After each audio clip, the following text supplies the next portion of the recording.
morning, my magnificent friends. Here we are, Friday again, and tea with Sue. I'm Sue Paulson, your Magnificence mentor. It's such a delight to be here again this week. The topic this week was triggered by a series of events that just hit me big time over the last few days. So earlier in the week, I traveled to a friend to help her with a big move. We were packing up all of her stuff so that she could transition and move across the country to retire and be with her family and create a new life for herself. Well, we've been friends since 1974. We've been through thick and thin. We've been through all kinds of trauma and drama, triumphs and tragedies. So this is a big deal for her. And I discovered it was a big deal for me because when I am connected with someone, I don't like to let go. And the idea that she was going to be a couple thousand miles away, and even though with technology we can connect face to face, it still is not the same as the 3-hour drive I could have to just be with her in person. So as I was helping with the packing, my back started to twinge and then it started to seize up.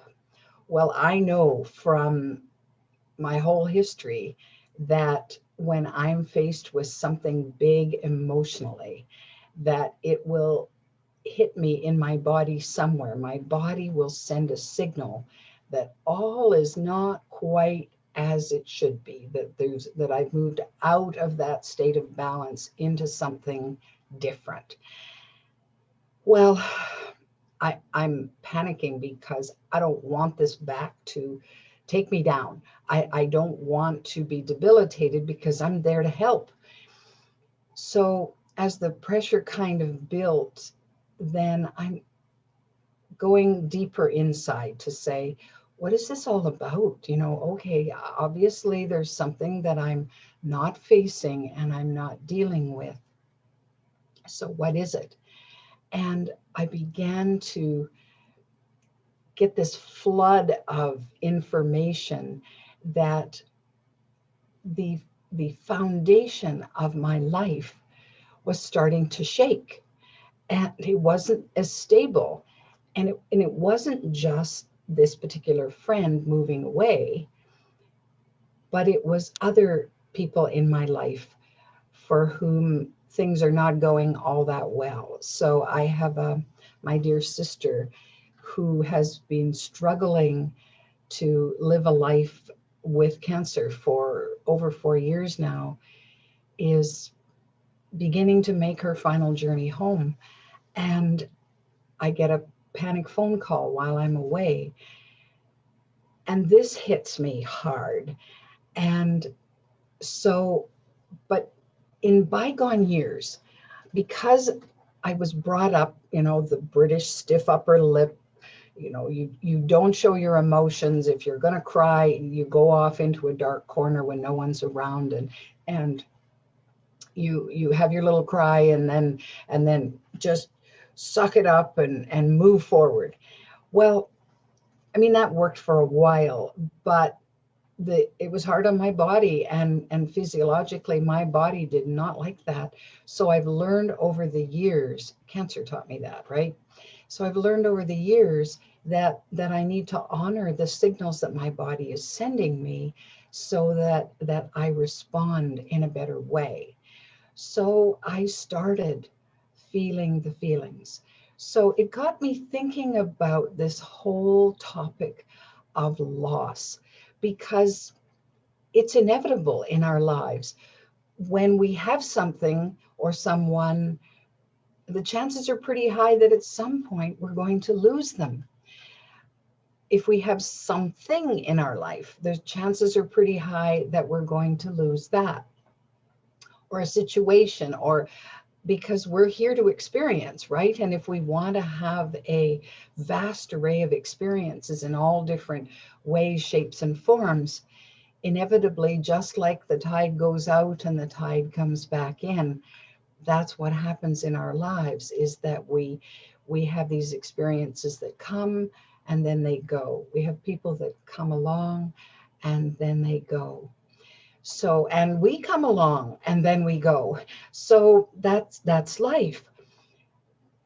From a soul perspective, all is as it should be, and the universe is responding in the way that it's meant to. But from a human perspective, it doesn't seem to be that easy. Because first of all, we resist the change. If things are going along the way they normally do and we like it, well, even if we don't like it, we're used to it. So don't shake up my world. Don't rock my boat. Don't make me change. Is really like the status quo is comfortable. So when we're hit with a loss of any type, it's so important that first of all, we honor the feelings that come along to us. We honor whatever it is that's hitting us. So I have been experiencing some deep sadness, and at the thought of being without the people in my life that I most cherish. Now, I know from experience that the veil between us and our dearly departed is very thin. And they're there. They're there in our hearts, they're in our minds, they're in our memories. So they're not really gone. But when you can't physically touch them, then it feels as if they're no longer there.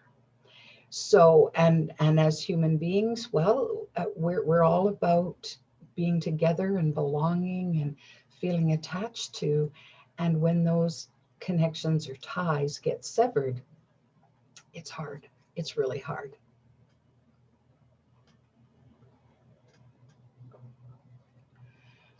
It puts us in a very raw and vulnerable place.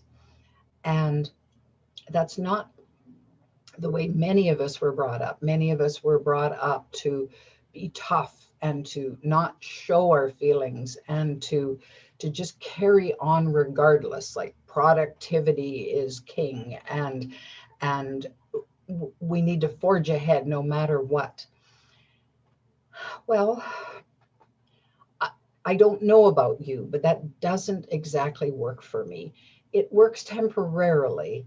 And there are times when it gets you through a place so that then you can deal with whatever it is. But if you refuse to deal with it, I guarantee that your body, so when we have an issue, when we don't address the issue, then it goes straight to the tissues in our bodies, and it hangs out there until something happens, and maybe it builds up and builds up and builds up and builds up, and then there's this explosion of emotion.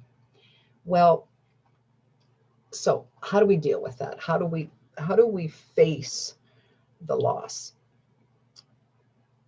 I know I used to just run and hide and ignore it and deny it and pretend it wasn't there. I'd use all kinds of distractions from emotional eating to binge watching weird stuff on TV to diving into a book, to anything, so I didn't need to face what was right in front of me. I've learned better now. I've learned that in facing it and acknowledging whether I like it or not, it's happening, then that opens the door for me being able to decide what to do next. I can close the door again. I can go back into denial or whatever, but Opening the door then allows me to decide how I will proceed from there. Everybody's different. So it's important that you understand how you operate. Like, how do you deal with this? Some people, it's talk therapy. It's I just need somebody to talk to. I just need to be able to get out what I'm feeling and kind of explore that and just have some relief from talking. Other people just want to be alone. They just say, whoa, whoa, whoa, I just need some space. I need to just retreat into a quiet area where there's no distractions and nobody to bug me. And some people write. So journaling for me in some of my toughest moments in life, writing it out and writing my feelings and exploring them, particularly if I didn't understand what was going on, or I was working to get to the root of the matter. It wasn't just the symptoms, it was going deeper and deeper. Then writing, journaling, that kind of thing really has made a difference for me and helped me resolve all kinds of things. So whatever works for you. Some people want to deal with it all at once and get it over with. So they have this huge explosion of emotion, and then it's like a tsunami of emotion, and then it's gone. Other people, little wave wash over them, and their boat gets rocked a little bit, and they deal with it and carry on, and then another wave at some other point comes and it rocks their boat again. For me, I find grief is like that, where I get these waves where everything is okay for a little bit and then it swamps me. And so when I deal with it, then it carries on through. It doesn't get stuck inside me.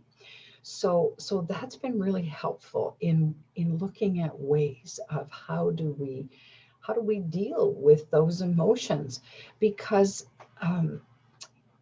emotions are coming from our heart, and our heart is what is the engine that drives us. Lots of people think it's the brain, but no, it's actually the heart.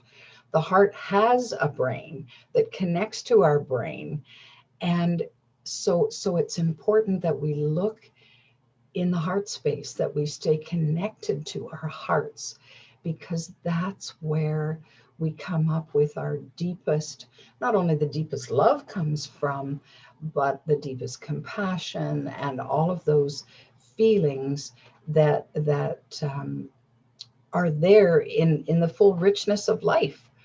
And of course we're here for the contrast, right? So we can have extreme joy and ecstasy on one end and the deepest sorrow and hurt on the other. We can have intense, all-consuming love on one pinnacle, and then the other is the depths of we can move into deep hatred, even terrible anger, and we have great fear on one end, and incredible indomitable courage and determination on the other. Well, we're here to experience all of it. And of course, the more you're willing to plumb the depths and climb the heights, then the richer your life is going to be, the more you can experience that. Now, for some people, that's a little too much. And so they have the peaks and valleys the highs aren't quite so high, the lows aren't quite so low. Nothing wrong with that. That's just that you get to pick, right? You get to pick what works for you in life. What doesn't work so well is when we hang out in denial, when we refuse to face the reality of what's in front of us. Face it and accept it. Now, as I said before, we don't have to like it, but facing it makes it a whole lot easier, whether it's a mistake we made, whether it's a big trauma or a huge tragedy. At some point, coming to terms with that becomes really important. Now, In addition to that, when I thought about facing loss,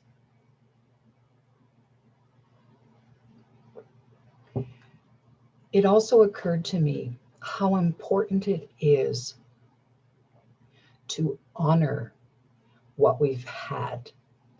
And this is where memory comes in. This is where our memories of time in a situation that's shifting, whatever has gone on for how many years, time with a loved one who is not going to be in your life in the same way anymore. Well, what do you remember about that? And the glimpses come, right? We just turn our attention to, well, what has it been like to have this friend in my life? And I remember the laughs we've shared all along, and the crazy giggles that we would get because something occurred, the tears we've shed together, the hugs, the watching her children grow, having her there for me when as my matron of honor when I got married for the second time, and just the myriad of experiences that we've shared that have meant so much to me. And not only do I get to honor the experiences, but I get to honor who she is as this lovely, talented individual with lots of grit and wisdom and all of those things put together, and blessing the fact that she came into my life when we were in our 20s, when she came into my life, and how that relationship has grown. So to pay tribute to that, and to each of us, my part in the relationship, her part in the relationship, and all that has created this rich fabric of connection that has meant so much. And I will treasure to the end of my days on planet Earth. So part of the beauty of being willing to face loss, or the potential for loss, is the ability to also honor and pay tribute to what we've had, to what's been special about that. And whether we have a memento of that time together. So my dear friend Joy gave me her television, for example, because she didn't want to take it with her. So so every time I turn that TV on, it reminds me of her. And so, and I'm wearing my mother's opal ring today, and it she's been gone since I was 17. Well, it's a memento of her life that I treasure. And so we have these things that remind us of how wonderfully we've been blessed with other people in our lives, and whether it's been for a very short time or whether it's been for a really, really long time, then it's important that we honor what has been, so that we can then transition to what will be from here on in. I look forward to whatever shifts and changes are going to happen, and at the same time, I can honor what's come before. So today, take a little time to think about what's been shifting and changing in your lives. I mean, for the last 2 years, we've had a huge awakening of what has come before, and do we want to carry on in the same way from here on in?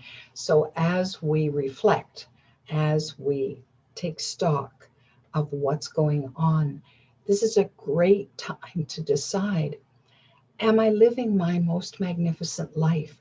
Am I honoring myself as a magnificent being and honoring others?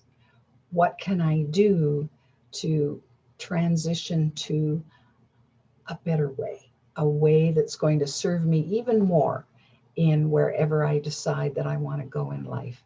And when you take that time to really connect with your heart space and go inward to honor all that's come before, and cherish the fact that you have time to do maybe what hasn't been done before, or to move forward in ways that you never moved forward before, it can be a joyous life.